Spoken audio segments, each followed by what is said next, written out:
Bonjour ou bonsoir à toutes et à tous et bienvenue à mon écoute. Nous sommes le vendredi 15 août 2025. Alors je tenais à faire cette vidéo qui va paraître de prime abord un peu hors sujet mais qui je pense a sa place sur cette chaîne donc nommée Réalisme Moral en termes donc de moralisation informatique. Là il est question donc de se moraliser informatiquement en installant un système d'exploitation moins craignos, plus éthique, plus en conformité avec les valeurs morales, si je puis dire. Bon, après, il y a un débat à porter sur le fait, sur la question de la moralité de l'informatique des gens en soi, de l'Internet, etc. Bon, abstraction faite de la question de la moralité là-dessus, par rapport à ça, on peut déjà assainir, si je puis dire, son informatique en rompant définitivement avec Windows, donc avec Microsoft, et en évitant Apple avec macOS, etc., qui est vraiment budgétivore, finalement aussi Apple vaut, je pense, guère mieux que Microsoft, hein, ça se rejoint, c'est les deux leaders et c'est un peu les deux facettes de la même médaille. Donc je pense que pour un informatique plus libre, plus sain, plus éthique, il faut tendre vers Linux. Je dis pas ça en mouton qui va suivre une certaine tendance de Linuxophile, si je puis dire, ou de Linux addict, puisqu'on a vu là qu'il y a depuis plusieurs années maintenant, il y a un sensationnalisme qui monte, qui prend de l'ampleur autour de Linux, avec beaucoup de gens qui font donc des dithyrambes, des hyper-éloges de distribution Linux, hein, c'est-à-dire de systèmes d'exploitation sous Linux, qui vont exagérer, qui vont en surestimer, qui vont surestimer aussi des logiciels sous Linux, en nous faisant croire que la transition de Microsoft Windows à Linux se ferait très aisément, que ce serait finger in the nose, etc. Ils réalisent des tutoriels, des cours en ligne, donc sous forme de tutos principalement en vidéo, pour aider à s'initier donc à l'utilisation de Linux, aider à l'installer, en apprendre les bases, etc. Bon, on tombe vite sur leur contenu lorsqu'on fait des recherches pour essayer de s'initier quand on n'y connaît rien, quand on est vraiment un débutant au ground zero, qu'on vient de l'univers donc Windows, et il nous faut acquérir certains prérequis pour voilà, pouvoir euh, utiliser un système d'exploitation sous Linux de façon suffisamment poussée pour qu'on puisse donc et maîtriser, pour qu'on puisse réaliser les mêmes tâches qu'on pouvait réaliser sous Windows, hein. L'intérêt, c'est de trouver un équivalent à Windows, mais plus éthique, pour donc avancer informatiquement et avancer moralement. Voilà, et ne plus suivre ce processus, si je puis dire, d'immoralisation sur le plan informatique, d'avilissement voulu, hein, avec la mauvaise évolution de Windows, hein. On voit que les systèmes New Generation de Windows sont de pire en pire, et que Microsoft respecte de moins en moins euh, la, la liberté, hein, des utilisateurs, de ses clients en fait, hein, se fichent éperdument de leur avis, de leurs exigences, de leur regard, de leurs critiques vis-à-vis, par exemple, de Windows 11. Hein. On avait déjà un Windows 10 qui mécontentait pas mal de Windowsiens, si je puis dire. Mais là, avec le 11, c'est encore pire, et on voit que ça tend à se calquer sur voilà, un peu un Android, ou à s'androidiser, si je puis dire, avec voilà, un Windows qui évolue sous forme d'un système d'applications, et ce n'est plus vraiment le Windows que l'on connaissait avant. On va dire que le dernier système vraiment euh, de typique Windows, comme on les aimait, bah, c'est le 7, 7 qui était très bien. Voilà, et après ça a commencé à devenir assez craignos. Donc ce qui est surtout pénible sous Windows, les nouveaux systèmes Windows, et ça va être de pire en pire, il ne faut pas attendre d'amélioration de ce côté-là, c'est l'imposition des mises à jour, les mises à jour en continu. Donc si vous ne faites pas les mises à jour en continu, vous allez avoir des bugs, des problèmes, et même en les faisant, ça suscite des fois des bugs et des problèmes parce qu'il y a de nouvelles mises à jour mal pensées ou qui sont balancées à la hâte, pas suffisamment testées, etc. Ensuite, ils mettent des correctifs dans les prochaines, mais il faut attendre les prochaines, et on peut se retrouver pendant une certaine période avec des bugs insolubles ou voilà, ça génère de l'instabilité. Et quand on fait un travail sérieux, qu'on a besoin de notre poste informatique pour faire un travail sérieux, on a besoin d'une stabilité, d'un système stable, et on n'a pas besoin non plus forcément de toujours mettre à jour. Ça dépend après de notre mentalité. Il y a des gens qui sont vraiment des fashion victimes, si je puis dire, et normopathes, et qui veulent toujours être alignés aux dernières tendances, avoir les trucs dernier cri, être toujours à la pointe, et eux vont vouloir vraiment avoir l'insouciance poussée d'être toujours à jour.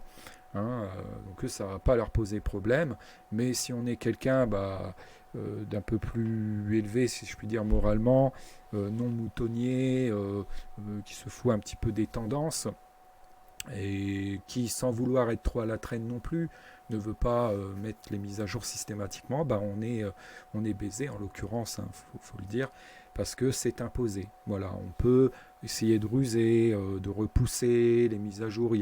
On nous dit toujours il y a un système pour reporter, mais on ne peut pas reporter indéfiniment. Et moi j'ai fait l'expérience, quand on reporte, en général ça génère des problèmes. Des fois, on allume le PC, on a besoin de faire une tâche très rapidement, et on doit attendre qu'une mise à jour s'installe, ou si la mise à jour est en téléchargement ou en cours d'installation en back-end, en fond, pendant qu'on fait une autre tâche, ça peut être gourmand en ressources. Si on exploite déjà pas mal de ressources dans la tâche qu'on est en train de faire avec un logiciel déjà en cours d'exécution, en train de tourner, ça va causer des problèmes parce que voilà, ça va ralentir, etc. Donc pour pouvoir suivre la cadence et faire les mises à jour comme il faut pour pas avoir trop de problèmes, et encore, on n'est même pas à l'abri parce que comme je l'ai dit, il y a des mises à jour qui rajoutent des fois même des problèmes mal pensés. D'ailleurs, il y a beaucoup de récriminations par rapport à ça. Microsoft essaie un peu de calmer les gens en promettant toujours des améliorations aux prochaines mises à jour, et les gens sont un peu baladés. Mais voilà, si on veut suivre la cadence, en fait, on se rend compte qu'on doit aussi upgrader au niveau hardware. Et aussi donc racheter du matériel, voilà, des composants plus puissants, voilà, plus récents, upgrader son PC donc matériellement au niveau hardware, et on n'a pas forcément le budget pour ça, donc il faut aussi avoir le budget qui suit. Et donc si on est plus à l'ancienne, plus pour si on est déjà contre l'obsolescence programmée, parce que là il s'agit bien de ça, avec ce système de mise à jour en continu qui a été amené et imposé à partir, je crois, de Windows 10, et il y a une obsolétisation en fait qui est imposée, obsolescence programmée. Donc, et on se retrouve, on peut plus donc faire 10 ans ou 15 ans avec un même PC. Voilà. Si on fait 4-5 ans, c'est déjà, je pense, un miracle. Et donc, si on reste avec le même PC, au bout d'un moment, les nouvelles mises à jour alourdissant et rajoutant des choses qui demandent un PC de plus en plus performant pour que ça tourne correctement, et tout ça donc implique d'avoir à upgrader aussi au niveau hardware. Donc Linux est une bonne alternative alors dans le sens où ça va être moins pompeux en ressources, ça va être beaucoup moins lourd. Hein, donc on le voit, c'est déjà quand on installe un système Linux avec une distribution et un environnement de bureau, bah c'est beaucoup, ça prend beaucoup moins de place sur le disque dur. Euh, Maintenant, ça a quand même évolué. Hein, il y a de plus en plus d'interfaces graphiques. Il y a de moins en moins besoin de connaissances en termes de langage pour les lignes de commande, tout ça. Hein, on sait que sous Linux, beaucoup de choses se font en ligne de commande. Par contre, c'est très intéressant si on maîtrise les langages pour gérer les lignes de commande, parce qu'on peut faire plein de choses qui ne sont pas faisables par des interfaces graphiques. On peut faire des choses, par exemple, quand il y a un logiciel, ou on peut faire des choses qui ne sont pas réalisables par graphiquement. Qui ne sont pas, on peut changer des options qui ne sont pas présentes dans les paramètres, par exemple, ou paramétrer plus ou autrement que ce qu'il est possible, comment c'est possible par l'interface graphique. Donc on peut aller plus loin, ça peut être très intéressant, mais bon, faut consacrer du temps pour apprendre. Voilà, tout le monde ne l'a pas. Donc bon. Là, il y a quand même des gens qui travaillent à développer des nouvelles distributions avec des interfaces graphiques de plus en plus sympas, certaines pensées pour se rapprocher de l'interface de Windows. Et il y a des interfaces assez simplistes aussi qui sont assez épurées et très basiques et qui du coup prennent moins de ressources et font que quand on installe ça sur un PC assez récent et moderne, bah, on peut vraiment profiter de la puissance de notre PC parce que voilà, les ressources sont moins accaparées et donc on peut allouer cette puissance, ces ressources pour les logiciels ou ce qu'on doit faire, les tâches concrètement. Donc c'est intéressant. Donc là maintenant, il n'y a plus d'excuses avec l'accessibilité des moteurs de réponse. Hein, certains diront moteurs de recherche plus interactifs, mais moi j'appellerais ça des moteurs de réponse avec l'IA comme ChatGPT ou grok.org par exemple. Il y en a sûrement d'autres. Moi, j'en connais peu. Hein, je ne suis pas un cador en la matière. Mais rien que chatgpt.com, bah, avec ça, on peut résoudre quasiment tous les problèmes très rapidement qu'on rencontre sous Linux. Voilà, donc ça c'est... Là, bon, je ne suis pas pour l'aliénation par l'IA, pour se reposer là-dessus, mais on peut y recourir pour quand même des fois, voilà, avec du recul bien sûr, sans remettre systématiquement à l'IA, mais on peut en tout cas s'en servir à bon escient, de façon modérée et maîtrisée, pour donc trouver des solutions personnalisées à des problèmes qu'on a et pour lesquels on ne va pas trouver de solution sur des forums. Parce que voilà, des fois on a vraiment un problème, surtout en informatique, c'est souvent le cas, spécifique par rapport à notre configuration sur notre PC qui est assez personnel ou voilà par rapport au modèle de notre PC, par rapport à ce qu'on a installé ou manqué à installer avant. Donc il y a tout un tas de paramètres à prendre en considération et tout ça on ne peut pas donc avoir forcément des réponses adaptées, personnalisées dans les résultats qu'on obtient par recherche sur Google par exemple ou autre moteur de recherche. Donc là c'est très intéressant avec ChatGPT parce que là on peut vraiment décrire précisément notre problème, préciser notre configuration, le contexte dans lequel le problème survient, les messages d'erreur précis, les copier-coller ou les réécrire manuellement, voilà, expliquer, contextualiser et demander des précisions, demander de reformuler si on ne comprend pas. Et moi, je fais ça depuis maintenant quelques semaines et c'est vraiment formidable, honnêtement. hein, bien que je suis quand même sceptique par rapport à l'IA, mais là je suis obligé d'admettre que c'est quand même assez épatant. J'ai pu donc vraiment rompre définitivement avec Windows et Microsoft par là en installant sur tous mes PC. Donc j'en ai plusieurs, j'ai des portables, j'ai des PC de bureau, j'ai un PC all-in-one avec l'écran et les composants du PC en un seul bloc. J'ai installé la même distribution Linux sur tous, à savoir Debian 12, DBIAN 12. La 12 est l'actuelle dernière version en date. Et donc après l'environnement, moi j'ai choisi de bureau, j'ai choisi XFCE parce qu'il est assez basique, assez à l'ancienne et peu gourmand. Mais si des gens veulent des choses un peu plus esthétiques et sympas, il y a Cinnamon, il y en a d'autres. Bon, je les connais pas tous, il y a Gnome, il y a d'autres trucs. Il y en a des plus modernes, mais des plus esthétiques. Mais voilà, en tout cas, Debian 12 avec XFCE, ça marche très bien. Je l'ai mis sur plusieurs PC de plusieurs marques, donc sur des PC HP, sur des PC Dell, sur un PC Lenovo, et ça a fonctionné. Donc en l'installant à partir d'une clé USB bootable, qu'on rend bootable avec un utilitaire par exemple sous Windows, on peut utiliser le très célèbre Rufus, RUFUS, et à partir de Rufus, on télécharge avant en fait une image ISO qui porte l'extension ISO, format ISO. Image donc qui est en fait qui contient tout ce qu'il faut pour installer un fichier appelé fichier image ISO qui contient tout ce qu'il faut pour installer donc la distribution Linux. On doit trouver donc l'image adaptée.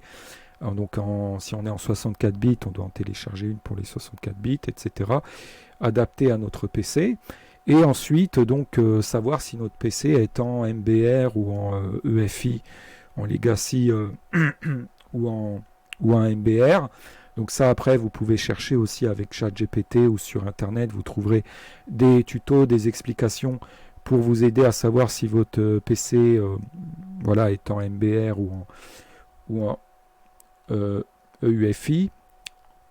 Et à partir de là, vous pourrez donc avec Rufus ou un équivalent bien paramétrer pour la création de votre clé USB et elle sera donc bootable, c'est-à-dire que vous démarrez votre PC, vous branchez la clé USB sur un port, vous démarrez votre PC, vous appuyez sur la touche qu'il faut, je ne sais pas laquelle, pour soit aller dans les paramètres du BIOS et changer l'ordre des périphériques, l'ordre d'amorçage, en mettant la clé USB, le port USB en premier, hein, ou support USB amovible en premier dans la liste. Ensuite, après, vous pouvez mettre le CD ou DVD-R ou lecteur CD ou DVD, et ensuite disque dur, hard drive. Ou alors, sinon, il y a une autre touche en général où vous pouvez carrément avoir un menu où vous choisissez ce sur quoi vous bootez. Voilà. Il y a la liste des périphériques ou des disques, et vous pouvez choisir sur lequel vous démarrez. Donc, je vous conseille à la limite de faire ça.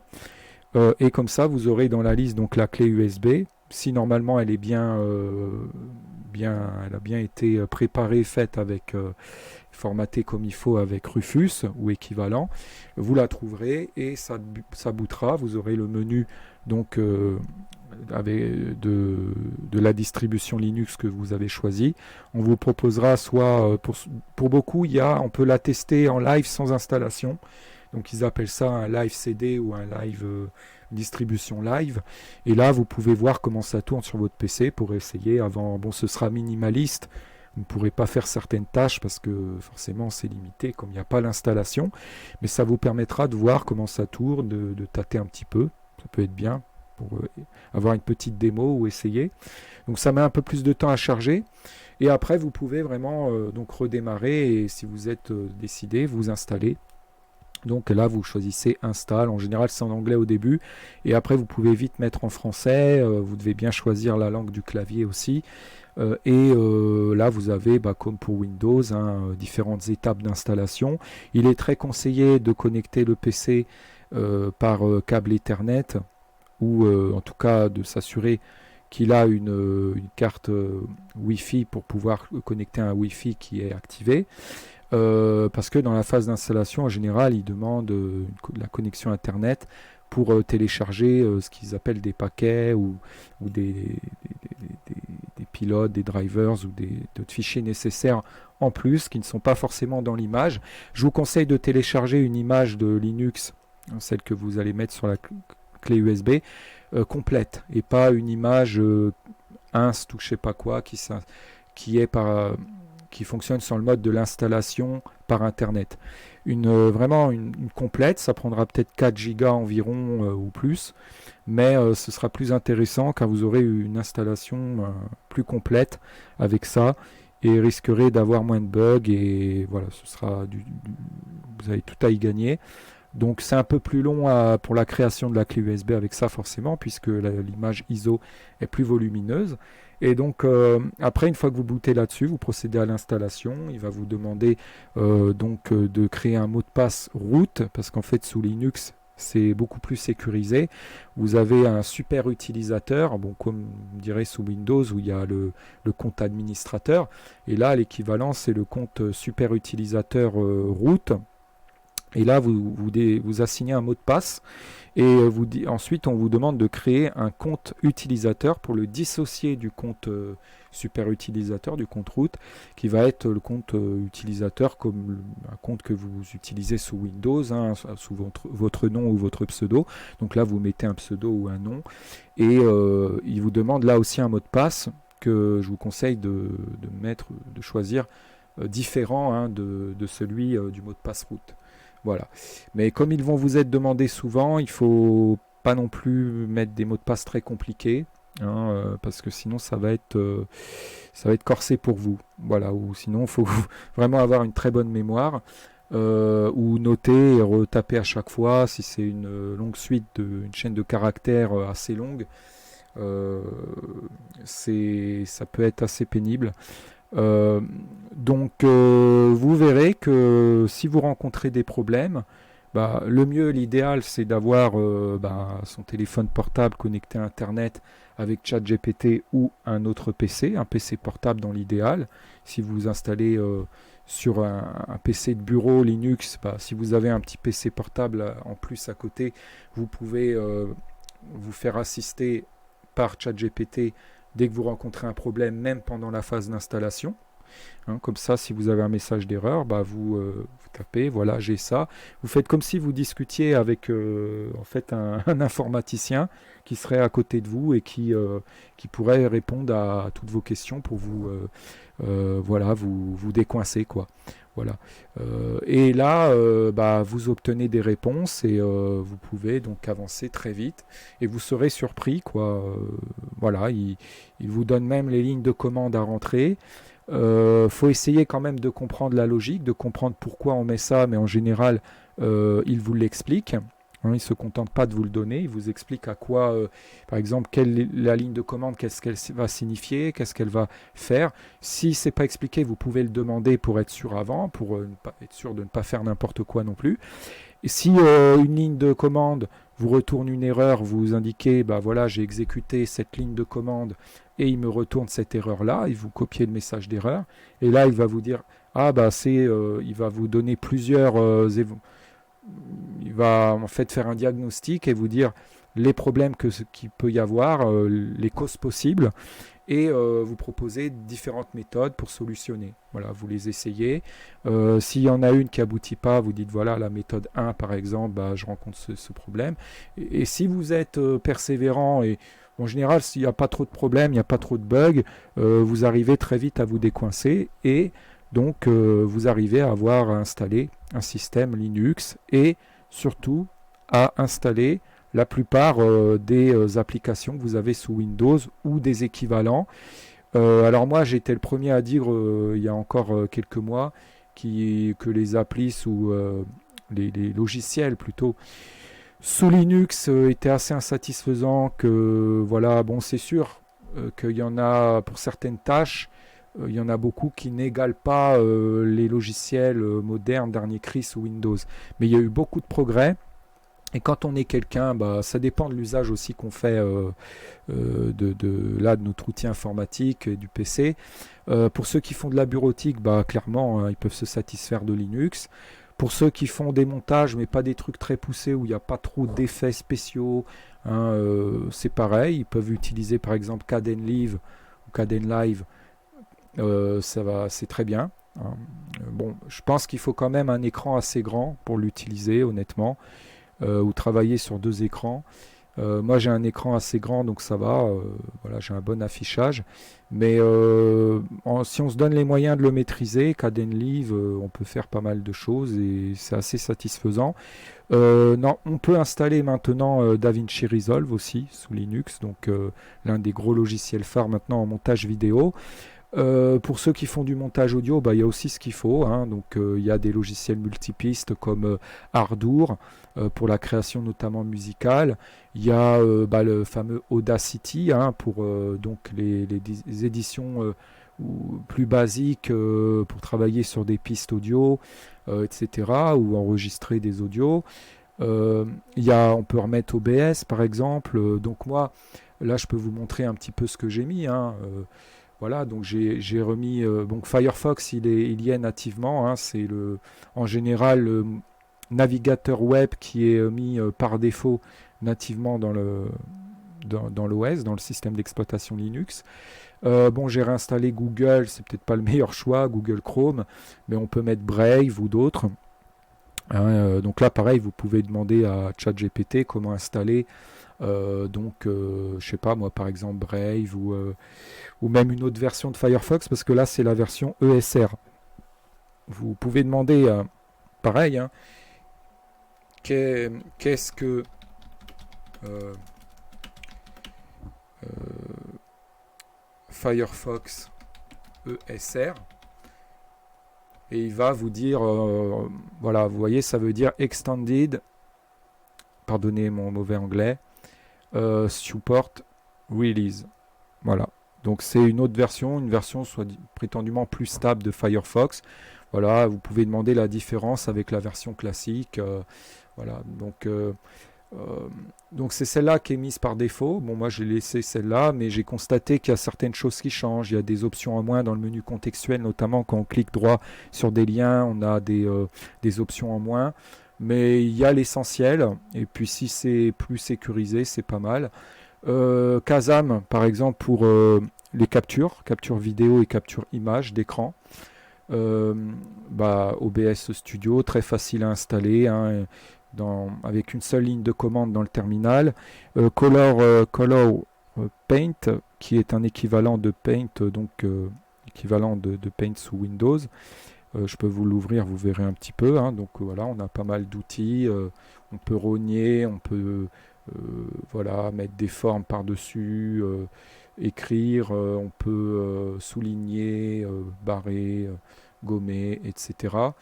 GIMP, hein, qui est devenu même une référence, hein, on va dire alternative à Photoshop. Tous ces logiciels quasiment étant open source.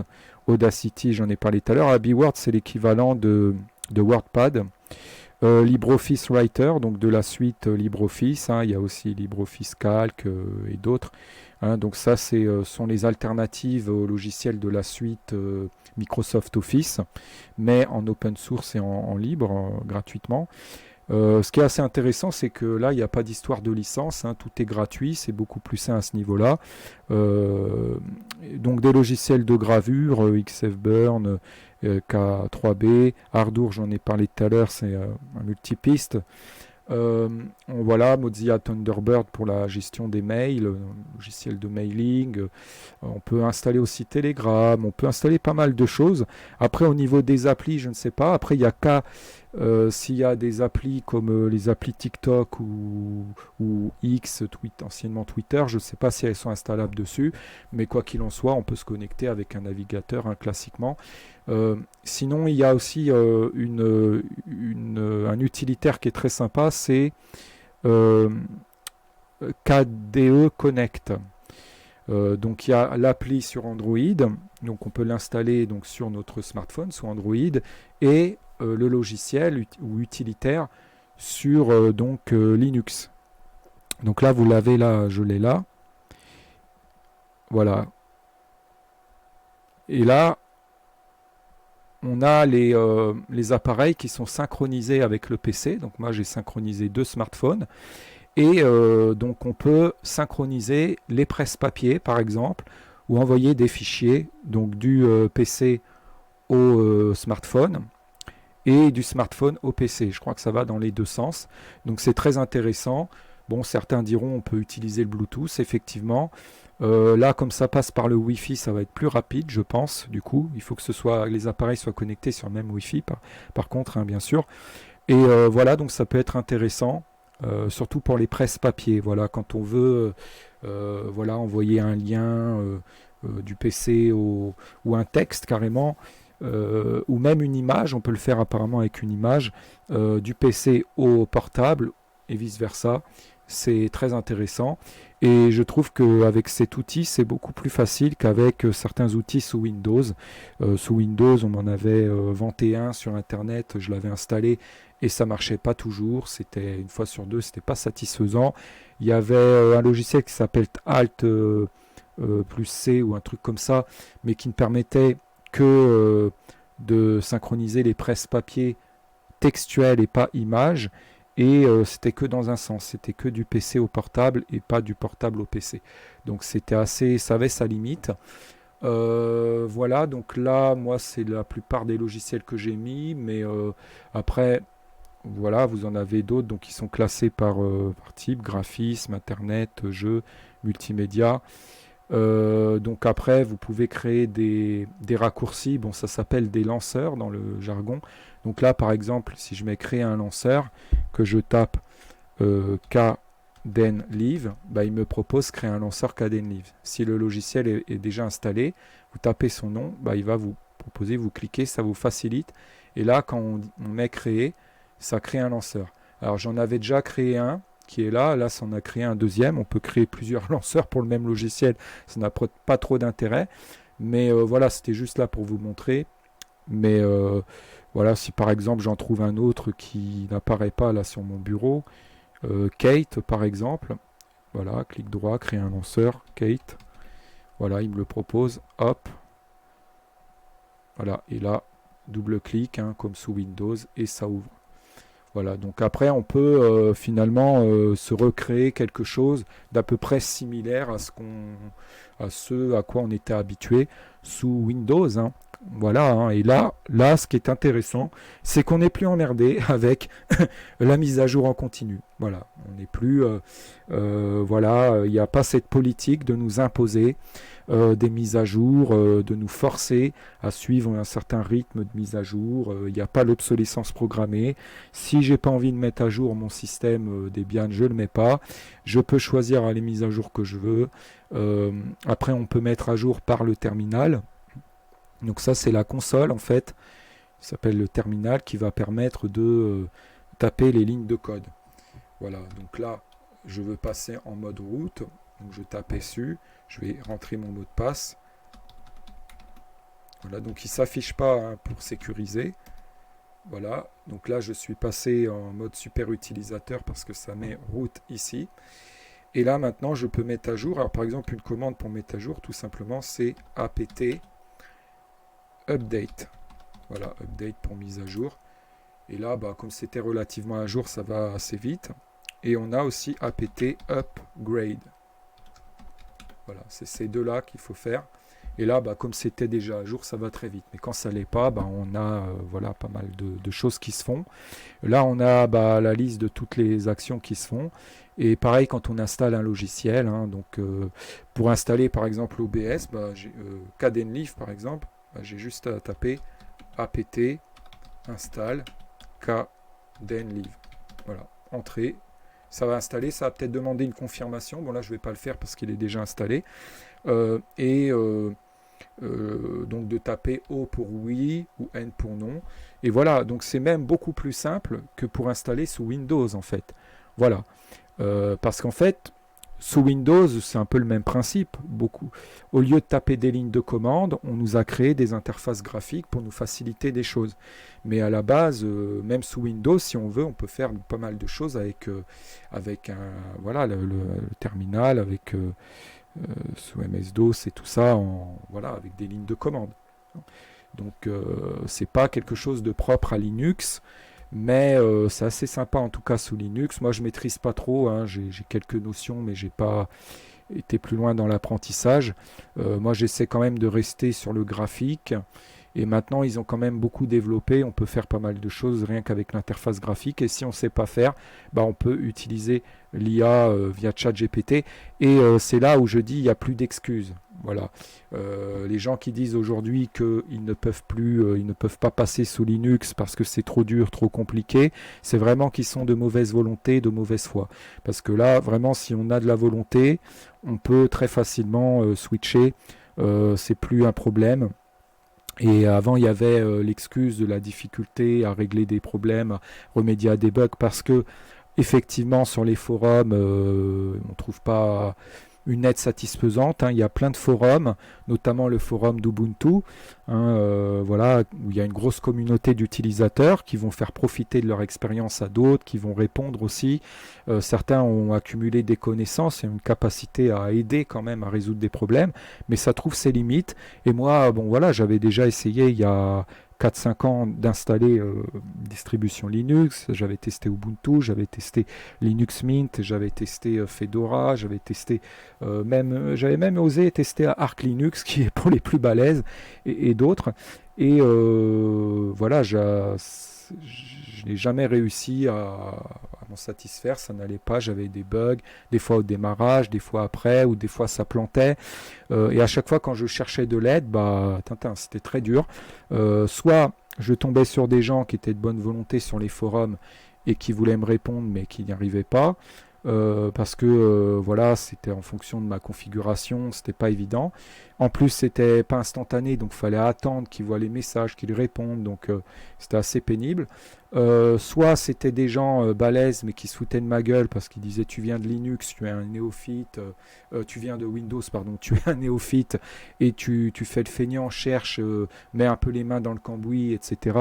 Et ils se servaient en fait, ils profitaient de l'occasion pour se mettre au-dessus. Hein, dans leur orgueil, etc. Je trouvais ça très laid. Et donc voilà, bah, je ne me suis pas découragé, mais là, j'avais pensé à ça. Je me suis dit, bah, maintenant, avec l'IA, est-ce qu'il ne serait pas intéressant de réessayer et bah, d'utiliser à bon escient, intelligemment, ChatGPT, par exemple, ou Grok.com, pour me décoincer. Voilà. Et ça a été assez miraculeux. Et là, voilà. Je suis très satisfait, ça fait plusieurs semaines que je suis sur plusieurs PC qui ont différentes comment dire, configurations au niveau hardware, qui n'ont pas les mêmes performances. J'ai mis la même distribution dessus, j'ai installé quasiment avec la même clé USB. Bon, des fois j'ai dû la refaire parce qu'il y en a qui étaient en MBR, certains PC en MBR, certains en Legacy et d'autres en UEFI. Mais voilà, hein, j'ai réussi à réinstaller. Ça a été un peu plus dur sur le Dell, un petit peu plus dur sur un de mes PC bureau HP, mais ça l'a fait finalement. Dès lors que j'ai utilisé, en fait, ça marchait mieux quand j'ai utilisé une image complète. Voilà. Donc là, vous avez une page de téléchargement pour Debian. Je vous conseille vraiment Debian, qui est vraiment une bonne distribution. Il y a beaucoup de distributions qui sont basées sur Debian. Je crois que Ubuntu est basé dessus. Et donc, en fait, qu'est-ce qui se passe? Ils font des déclinaisons. Ils créent des distributions plus grand public qui vont avoir vocation à faciliter voilà, l'appréhension ou l'utilisation de Linux à des débutants qui viennent de Windows ou même de macOS. Et donc, bon, moi je pense qu'il vaut mieux du coup mettre Debian. Ubuntu, c'est vraiment un peu trop grand public. C'est vraiment le truc pour les neuneux, le truc vraiment, j'irais presque pour les moutons, tu vois.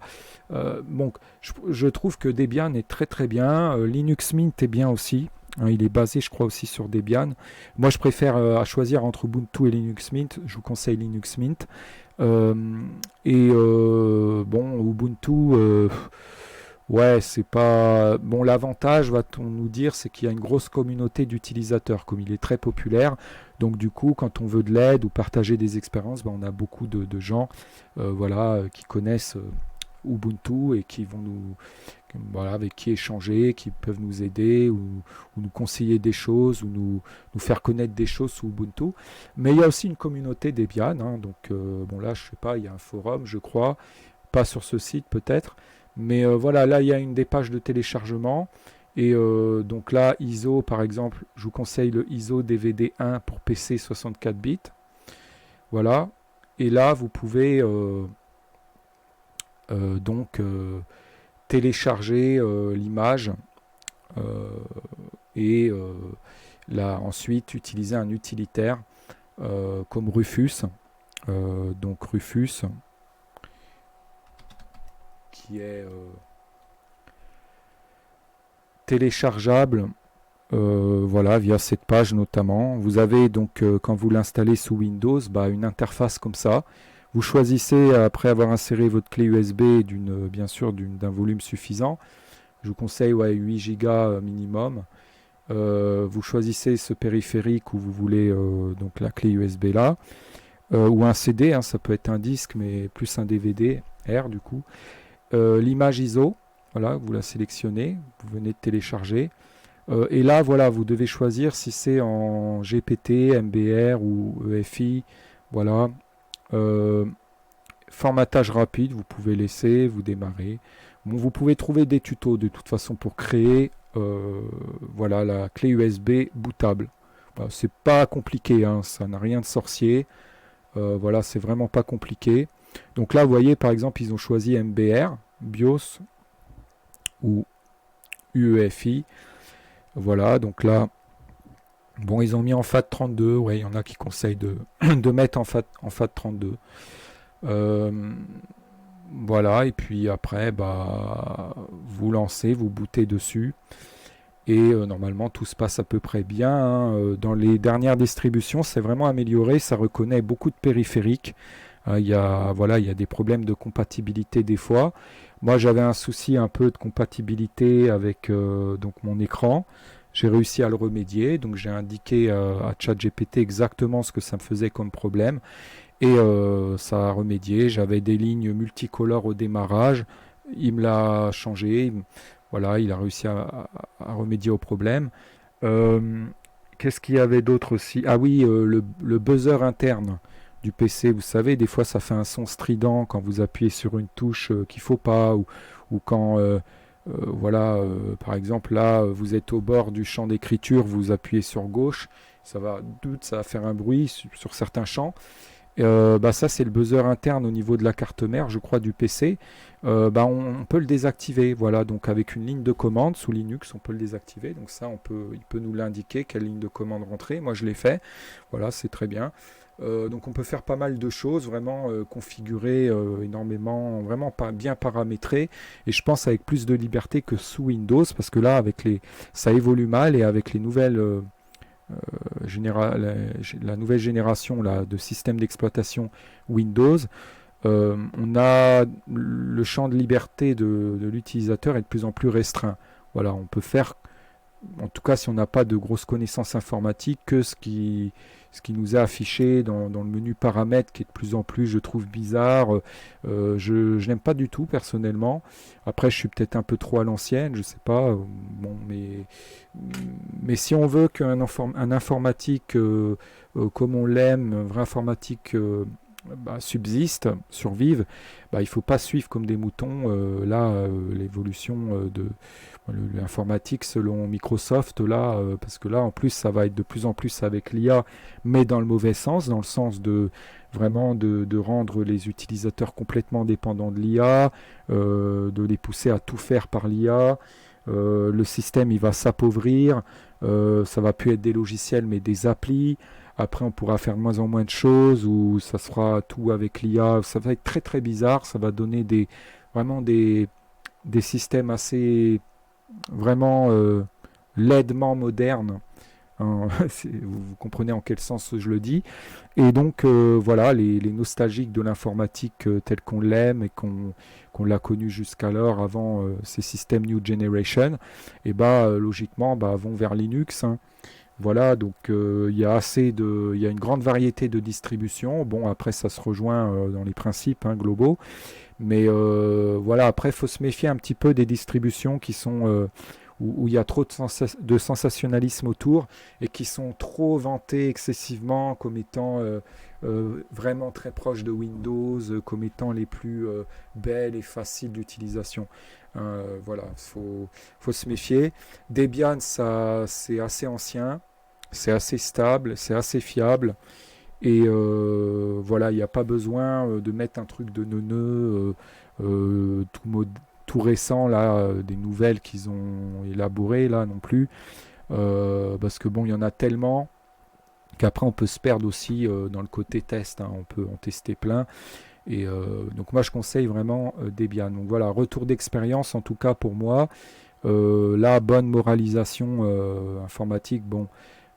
Bonne avancée du moins. Après, c'est pas le top non plus. Vous voyez, j'ai encore Google Chrome.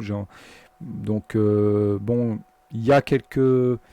Sur Firefox, des fois, je rencontre quelques bugs dans l'affichage de certaines pages. Donc, je suis contraint de remettre Chrome, question de compatibilité avec certains sites. Et il est assez plaisant pour sa rapidité. Mais voilà, après, sinon, on peut mettre Brave ou une alternative. Mais j'ai eu un problème de fonctionnement d'une extension avec Brave là, donc voilà. Bon, après, on a nos préférences, mais voilà, ça, déjà, on rompt avec Microsoft, et c'est déjà pas mal. Comme ça, on ne subit plus cette politique d'irrespect par Microsoft, bah, de ses clients, de ses utilisateurs, hein. Pour des gens qui utilisent Windows depuis pas mal d'années, c'est assez insultant, je trouve. C'est pas très cool pour eux de se faire mépriser comme ça par Microsoft qui ne prend pas en compte leurs récriminations et qui fait le forcing pour les pousser à suivre comme des moutons, voilà, ce processus d'avilissement de Windows, mais de mise à jour en continu.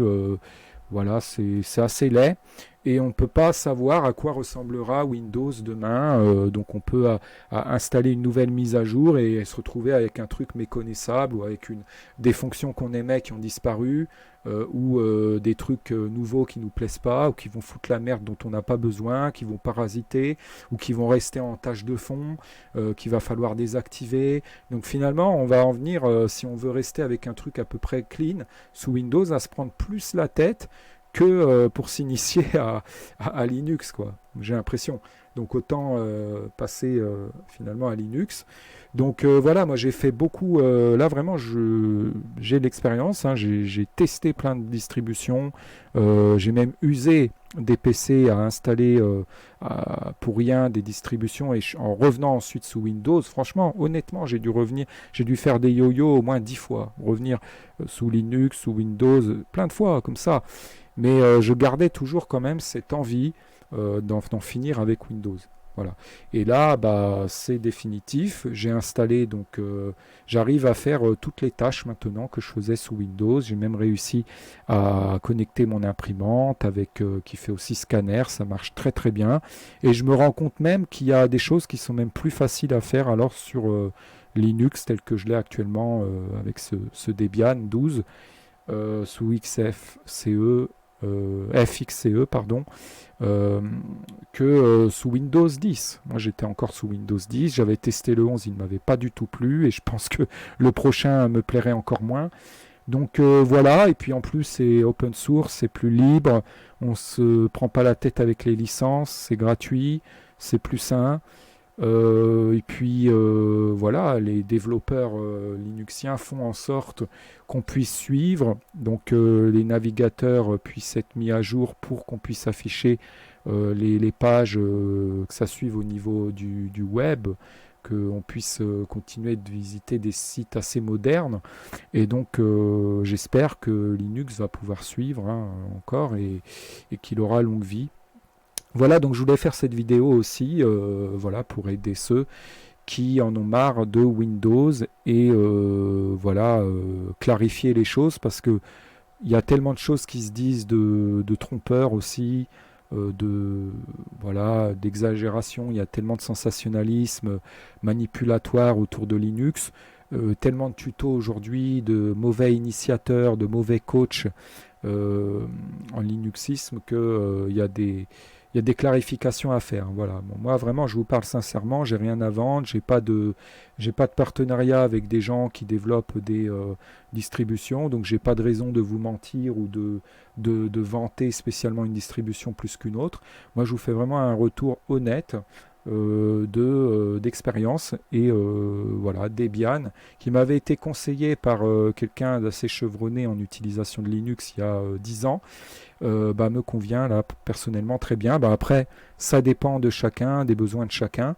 Mais voilà, si vous voulez faire de la bureautique ou du montage pas très poussé, du montage aussi audio comme vidéo, si vous voulez surfer sur Internet ou faire des captures ou ouais, du traitement de texte, discuter aussi, voilà, faire des lives.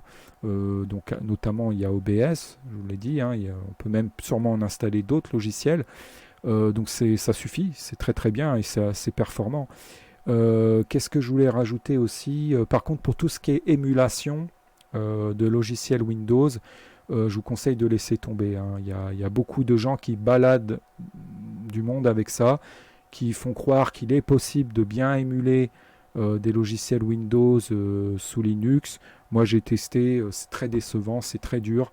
On nous dit qu'à chaque fois, il y a des nouvelles versions d'émulateurs qui prennent bien en charge les logiciels, sont compatibles avec. Non, non. Vraiment, si on arrive à faire tourner un WordPad ou même un logiciel très basique, c'est déjà énorme. C'est déjà un miracle. Alors, des logiciels modernes, tout ça, non. Non, non, faut pas exagérer. Donc, par contre, oui, faut avoir cet esprit, être capable voilà, de ne pas culpabiliser. Faut être capable de ne pas culpabiliser, de ne pas avoir les logiciels que tous les voilà, standards que les gens utilisent habituellement, les Word, voilà, les Photoshop, les Adobe, les logiciels phares, tout ça qu'on ne va pas retrouver sous Linux, mais il y a des équivalents et s'ils sont performants et qu'on peut faire les mêmes tâches, il n'y a pas de problème, quoi. Voilà. Donc après, si on n'est pas normativiste, si on n'est pas normopathe, si on n'est pas trop conformiste, et ben ça nous convient. Et que je pense que de toute façon, c'est le profil des gens qui s'intéresseront à cette chaîne. Voilà tout pour cette vidéo. Il semble que j'ai rien oublié. Donc oui, si vous vous aidez de ChatGPT, n'hésitez pas à poser des questions même très bêtes, à demander des précisions. Si par exemple il vous demande de rentrer une ligne de commande, vous ne comprenez pas trop pourquoi il y a tel paramètre dedans, demandez que signifie ce paramètre, à quoi il sert. Vous pouvez même faire part de vos impressions. Là, je suis un peu dubitatif. Vous écrivez, j'hésite. Limite, mettez-moi plus en confiance en me clarifiant pourquoi il faut installer ça. Je ne suis pas très sûr, machin. Et il va vous répondre, hein. C'est très bien fait. C'est assez impressionnant, assez bluffant. Et donc là, en tout cas, moi, je ne conseille pas de se reposer sur l'IA. Bien sûr, j'avais même fait une vidéo contre l'IA. Mais là, pour l'informatique, c'est bien parce que vraiment, ça donne des réponses personnalisées. Voilà. Là, pour ça, c'est assez impeccable, franchement. Et puis même pour régler des problèmes sous Windows, hein. Je pense d'ailleurs que, et ça, malheureusement, ça, je le regrette, c'est triste, mais ça risque de faire du tort à pas mal d'informaticiens. Ça aussi. Voilà, donc, bon. Ça, ouais, c'est vrai que bon, après c'est coûteux recourir au service d'un informaticien, mais après c'est un choix. Voilà, est-ce qu'on préfère si casser sa tirelire et faire travailler les informaticiens? Je trouve que c'est une bonne préférence, mais voilà, si on peut aussi des fois éviter de payer et être décoincé gratuitement, c'est intéressant d'utiliser l'IA. Après c'est un choix. Voilà. Mais c'est vrai il y a cet effet pervers, c'est que si trop de gens se reposent sur l'IA, effectivement, tout ce qui est aide informatique, les gens qui travaillent là-dedans vont avoir beaucoup de taf en moins. Ça va leur causer pas mal de tort. Voilà, donc je pense que même aussi pour monter un PC, ça peut être intéressant.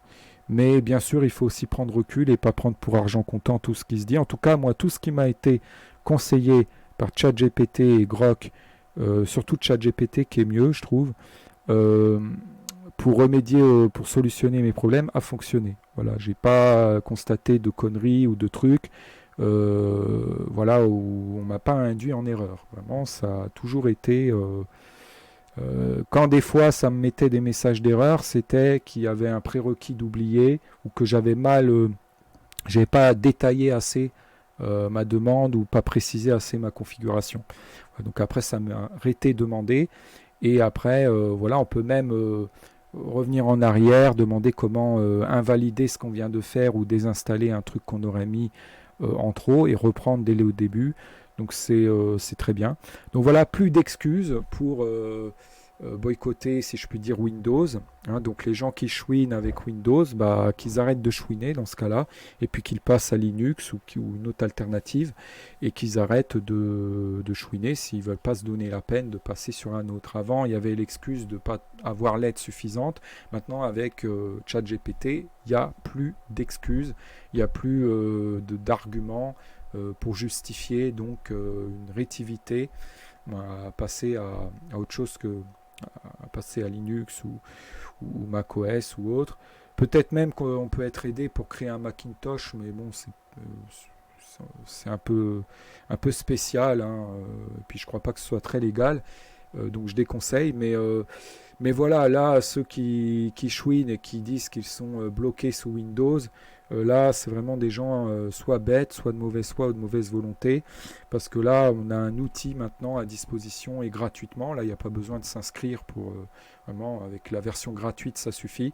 De ChatGPT, on a avec ça donc un outil pour nous assister, nous aider, nous décoincer, et immédiatement. Hein. Il n'y a pas besoin d'attendre, c'est instantané. Ça répond très très vite, donc c'est vraiment super à ce niveau-là. J'ai même réussi à refaire marcher un PC que je croyais condamné.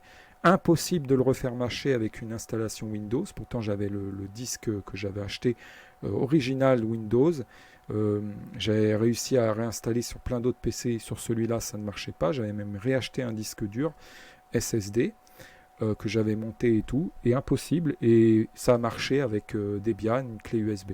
Donc le PC, si j'avais pas fait ça, bah, j'aurais cru que le PC, si j'avais pas recouru à mettre Linux, j'aurais cru que le PC était mort, était condamné et je l'aurais jeté ou voilà. Donc non non, là il marche très bien. En plus il était assez récent, PC HP, et là du coup, bah il est recyclé et là bah, c'est celui que j'utilise là. Hein. Donc voilà pour enregistrer cette vidéo. Donc nickel. Et en plus, ça tourne plus vite, puisque là, du coup, c'est beaucoup moins lourd qu'un Windows 10. Et je suis plus tranquille, je sais que si je fais une mise à jour, je ne vais pas retrouver un système méconnaissable ou avec des surprises désagréables. Je ne vais pas avoir une pression et être obligé de mettre à jour à une certaine cadence toutes les semaines ou tous les mois ou tous les trimestres. Voilà, je suis assez tranquille et puis je pense que Debian, comme d'autres distributions, ont de longs jours devant eux, donc ça tranquillise et on est plus à l'aise alors avec l'outil informatique qu'on a et voilà, c'est plus simple, plus éthique, donc c'est très intéressant. Donc voilà, je vous conseille vraiment de passer là-dessus. Et d'utiliser cette distribution. Après, il y en a d'autres de très bonnes, mais il faut pas miser trop haut quand on est débutant non plus. Hein. Mais il faut pas non plus prendre les trucs pour neuneux. Voilà, faut de l'entre-deux, faut du raisonnable. Et je trouve que Debian ou Linux Mint c'est pas mal. Ubuntu c'est trop vraiment trop grand public, trop neuneux. Et après des Arc Linux et d'autres c'est trop compliqué. Vraiment, voilà. C'est plus poussé. Là, il faut vraiment maîtriser les lignes de commande, le langage pour les lignes de commande et tout. Voilà, donc ça, après, on peut, quand on évolue plus tard, on peut installer un Arc Linux et là, on peut avoir quelque chose d'encore plus peut-être balèze, plus stable, plus. Donc c'est intéressant. Il y a c'est plus intéressant informatiquement que Windows, pardon, où là, on est vraiment traité comme finalement des oui, Windows c'est pensé commercialement. hein, on le voit. Là, pourquoi il y a ce système aussi qui est imposé de mise à jour en continu, c'est commercial. Hein, c'est pour obsolétiser toujours plus et toujours plus vite.